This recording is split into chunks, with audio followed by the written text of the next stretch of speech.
How are you getting on, folks? Um, we had an absolute mare of a day in Roscommon. Uh, Look at one winner, Western victory at I think 8-11. The rest, look at we had two fallers, and I suppose you could really, you couldn't really argue either way because they didn't. Well, that freewheeling Dylan was definitely being pushed along, and there is plenty more coming in behind. They definitely look to be, I suppose, going better than him. And that Arctic Fire or Arctic Light, whatever you call him, he was a long way bet. There was no way he was even going to come near the placings. And look at I suppose we just got it wrong on the day. It was a hard sort of a meeting to call. I thought it was going to be more straightforward than that, but it just turned out to be, I suppose, one of those days. We had plenty of good ones there over the week in Galway, so I suppose we can't, I suppose, expect those good days to always come, but we have to take the good with the bad. And I suppose any consolation that we have is it was, I suppose, being played with bookies' money at the end of the day. Yeah, look at two meetings tomorrow. I'm going to fly through them. Sligo is a very tricky track, as is Wexford. So if you're going to back into, pick one track, and I suppose minimum stakes. Definitely advised for tomorrow. Like, there's nothing really, I suppose, no real great racing on tomorrow. At the end of the day, but look at, I just did the two for more interest sake than anything else, and hopefully we'll be able to knock out a few winners and maybe try and make a name for ourselves. But if we can make it a name for ourselves in a good way or instead of a bad way, it'd be the best way going. But first of all, we'll start off in Wexford. 1 o'clock, we're going with Good Reception at 5-4. Very good debut. He was second in Limerick on the 23rd of July. He finished ahead of Top Line Tommy, and he's a man of his word. Look at, if he produced that form he did that day in Limerick, it should really be his race to lose at the end of the day. I've had a look through the card trying to find out horses at better prices that may, I suppose, trouble him, but at the end of the day, there's nothing really there. I suppose you could argue, like, Good Reception is very hard to look past, and 5-4 is a price that's probably the best it's going to get. I'd be very surprised if it goes out in price. I can imagine he'll start off odds on, whether it's short or long odds on, I don't know, but he definitely looks the best horse of the race, and 5-4 might be good value for him, might not. We don't really know. Moving on then to the 130, we're going with Crimson Chief at 3-1. Comes into this race very well handicapped, folks. He's £20 lower over hurdles than he is chasing. His last hurdle run was 4th in Clonmel. He was well ahead of Tiger 22 that day, and at the end of the day, if he can reproduce that form, he should do this fairly comfortably. I can't really see anything else really jumping out of the page for me, but yeah, 3-1 is a nice price for Crimson Chief. Moving on then to the 2 o'clock, we're going with In Your Shadow, 7-4, the next best horse of the day. He won his beginner's chase on his last run. He's now £18 lower over hurdles. Really should take some stopping here today, folks. Now, I think I'm after missing a page. I am. Now, 2:30. This is the nap of the day, folks. Arthur's Baby, 7-4. Very much an easy winner at Cork. Comes into this race £8 well in. It should really absolutely hose up again. Providing any jumping errors or if it falls or anything like that. It really should, I suppose, do the business here today and I suppose hose up.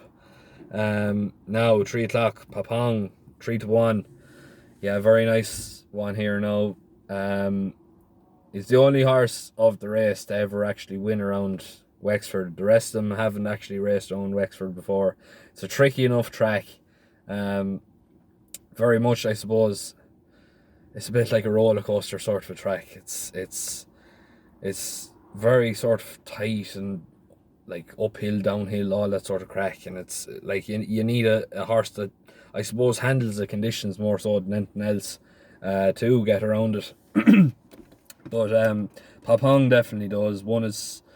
It's a hurdle race. I think it was around 16-1 the day it won.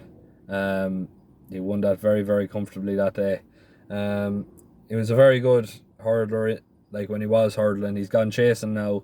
Very good run, his first run. I suppose it was just more novice, I suppose, experience that bet him more so than anything else. Like the first run, he should really come on for it. And look at, he's interesting. 3-1, definitely worth a shout at that price. Now 3:30, we're going on to Rocky Court at 8-1. This is my each way shout of the day for Wexford. Look at it, looks like he was in a sort of a handicap job last time in Roscommon. He looked to be absolutely cantering all over the field, turning in, and all of a sudden he died off and then stayed onto the line. Really and truly, like he definitely has his fitness run caught in anyway, and he's on the same mark. If anything, he might even be lowered now with Danny Hand's £4 claim. Look at it should be on song for today. At the end of the day, it looked a bit dodgy the way the horse was rode. Definitely looked like it just didn't. It wasn't given a hard test. And I suppose when the race was run, they were probably looking for a better opportunity for him. This definitely looks that opportunity here. Wouldn't actually need to be really at his best form to go and win this race, but for the sake of, I suppose, the price, and I suppose if the chance is he might need this run as well, he's definitely worth an each way. 4 o'clock then, we're going with Alice Johnson, 5-2. Look, it was a good second last time out. I think it was second in Tramore last time. Goes on good ground. Obviously the rain warning is there for the west of Ireland, so the east won't necessarily get it too much. Really and truly, Wexford should be absolutely bang on song in terms of ground conditions for this horse tomorrow. Should really be firing in on all cylinders. Now we're going on to Sligo. Look, at Sligo's a tricky track, folks. I'd be wary enough if you're going to have a bet today, or tomorrow, should I say. But look, we're going to do these anyway for the crack and just see how they go. More so than interest in anything else. First race 4:15. We're going with Sienna Rose at 9-4. Coming from the Tony Mullins yard. Look, at Tony's in absolutely flying form. Good third last time out in Ballinrobe. Really and truly, at the end of the day, it should really, I suppose, be the best of the, I suppose, mediocre bunch. I won't call them a bad bunch because there's a few nice looking ones in here. Yeah, it doesn't look to be an overly strong race. The only real, I suppose, trouble that it might face is Champagne Diva for Noel Meade. But really and truly, Champagne Diva has had plenty of good chances and failed to capitalise on it. I can't see it being any different today. Sienna Rose definitely looks like it's improving, and Champagne Diva looks to be, I suppose, going on the downgrade more so than anything else. Now 4:45, Anna Benina. We're going with this horse now for John McConnell at 5-2. Won a very impressive race last time out. I think that race was in Cork. it showed pokes of ability that day. Really and truly, it's coming in here as best as it could get, really, at the end of the day. It's still worth on a nice mark, worth considering. And look, at 5-2 is a great price for it. Now, nap of the day, we're going with the 520. That beats Banagher. 4-5. I know it's a very sharp price, folks, but this horse really and truly shouldn't be getting beat here today. It's in the form of its life. It's going for a hat-trick. Over chases. Look, I've had a look at the card. There's nothing really there that should trouble it today. Simon Torrens takes, I think, £7, £5 or £7 off today. I'm nearly certain it's £7. So that's going to make things a hell of a lot easier for him as well. Look, I expect to see an impressive run. Whether it does it or not, we don't really know. But look, at the end of the day, we're going to take the chance here and nap. That beats Banagher at 4-5. Now, 550 Crowbally Boy. This is my each way selection for Sligo. 13-2. Look, at 3 miles definitely looks to be more his trip, more so than 2.5 or 2.25. Definitely looked to be very unlucky. I think he was beaten in Kilbeggan, if I'm not mistaken, the first day. That was run over 2.5 miles on the flat. Really and truly should get this 3 mile trip, no bother at all. 13-2 is a massive price. It's finished third the last 2 times, arguably on worse conditions. 3 miles definitely, if I'm not mistaken, looks to be right up his alley for tomorrow. And at the end of the day, we're going to take the chance. We're going to go 13-2. It's definitely overpriced in my opinion, but we'll see what happens on the day. Now 620, we're going with Balderillo. This is the next best horse of the day. 2-1. Definitely looks to be way overpriced in my opinion. It's bang on song. As you all know, I tipped this horse up for Galway. Drifted out massively to 25-1. And it finished off, I think it was third that day. He's just so honest. He looks to be just the one to be on. And if you're backing him each way, I know you're not going to be backing him today at each way at 2-1. You'd be mad. But he's the most honest horse of the field. I can't really see anything trouble in it, considering it's so well, I suppose, on song, and it's coming from a yard that's absolutely flying at the minute in Dennis Hogan. And obviously it'd be great for the Hilltop team, after losing such an absolute magnificent horse and Skeptical today, to be able to, I suppose, have a winner to, I suppose, comfort the loss a little bit of losing such a magnificent horse. 2-1 definitely looks to be a nice price for Balderillo. 650, we're going with a Hogan double, or Bua Boy, 13-8.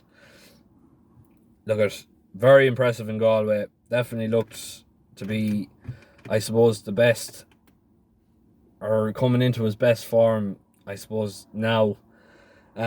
Meets far less opposition today. I've tried to find something with better value and better odds, but at the end of the day, I don't really see anything bar dollar value. He's the danger. Darrell Keefe very unlucky last time in Roscommon. I think that was the week before Galway. But it's hard to know how that horse is going to come on. I don't know, was it more so unlucky or just not being able to ride out a finish? But we know what Bua Boy is capable of. We don't really know what dollar value is like in a good stern finish to the line. Bua Boy should really take this fairly comfortably at the end of the day. Now, finally, the last race of the day, we're going with Robina, 5-4. I know I know again another very sharp price horse, but really and truly, Patrick and Willie Mullins, they seem to be, I suppose, the specialists in bumpers nowadays. It's a newcomer on the cards from Robin Deschamps. I think, if I'm not mistaken, it was bred by Dot Cotton over in France. If I'm not mistaken, I think Dot Cotton actually trains Easy's Land, the cross-country winner. But like I said, I could be completely wrong. But if I'm not mistaken, Dot Cotton trains Easy's Land. Look, it's definitely come from a great family. These Robin Deschamps horses, they look to be absolutely unbelievable. This Robina looks to be a nice sort. Comes in here really at the end of the day on a nice, I suppose, opportunity. The owners had an impressive winner in Galway in the form of She Wears It Well. I know I went against her in Galway, but at the end of the day, she just looked up absolutely unbelievable, and the price at the end of the day looked or reflected on it. If this horse is even close to the same capability, it'll run out an easy winner today. I want to take this opportunity to wish James Fenton, Marita Kelly, and the rest of the Clesutton Racing Club the very best of luck between members and I suppose you call them the hierarchy, but look at the very best of luck to the lot of them. They definitely, I suppose, deserve like the very best of luck in terms of, say, getting these winners and all that, like, because there's great effort put in by every single one of them. But look at, that's it for me really. At the end of the day, I'm gonna finish it off here, because I'd say you're all sick of listening to me now at this stage. I think it's 17 minutes long. Yeah, I'm going to knock it off here.